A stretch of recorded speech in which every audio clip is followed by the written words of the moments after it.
السلام علیکم، کیسے ہیں آپ سب لوگ؟ امید ہے خیریت سے ہوں گے۔ اچھا، آج پتہ نہیں کیوں مجھے ایک بات دل کو لگی اور بہت زیادہ مجھے فیل ہوئی یہ بات، کچھ چیزیں پڑھ کر، کچھ چیزیں محسوس کر کے نا، تو مجھے ایسا لگا کہ پتہ نہیں کیوں جانے انجانے میں ہم لوگوں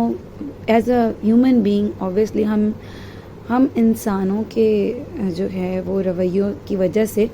انسان کے اوپر ٹیگز لگ جاتے ہیں کہ یہ جو ہے وہ بڑا مذہبی ہے، یہ جو ہے وہ بڑا ماڈرن ہے، یہ جو ہے وہ بڑا بے حیا ہے، یہ جو ہے وہ بہت ہی جو ہے وہ کوئی گناہ ہے، یا یہ جو ہے وہ بڑا ہی بغض یقین رکھنے والا انسان ہے، یا یہ جو ہے وہ بڑا چالاک ہے نا۔ اس طرح کی جو چیزیں ہوتی ہیں ہم ان پر ٹیگز لگا دیتے ہیں، لیکن ہمیں یہ سمجھ نہیں آتا کہ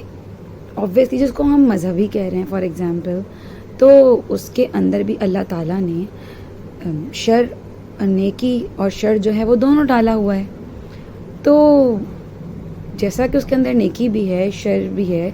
بائی برتھ اللہ تعالیٰ نے ہمیں جو ہے وہ پتہ ہے، ہمیں اللہ تعالیٰ نے جب ہمیں پیدا کیا تو ہماری جو فطرت ہے وہ فطرت جو ہے وہ نیچر پہ رکھی نا،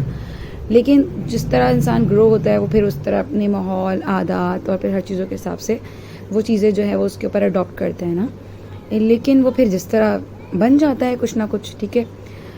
تو اس کے اوپر ایک ٹیگ لگ جاتا ہے۔ لیکن اللہ تعالیٰ نے ہمارے اندر سب کچھ ڈالا ہے، ٹھیک ہے، اس میں سے کوئی زیادہ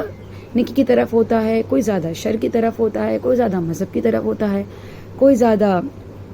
اور چیزوں کی طرف ہوتا ہے، ٹھیک ہے نا، ان چیزوں کو زیادہ کر دیتا ہے۔ لیکن زیادہ کرنے کا مقصد یہ نہیں ہے کہ جو ہے وہ اس کے اندر باقی چیزیں نہیں ہیں۔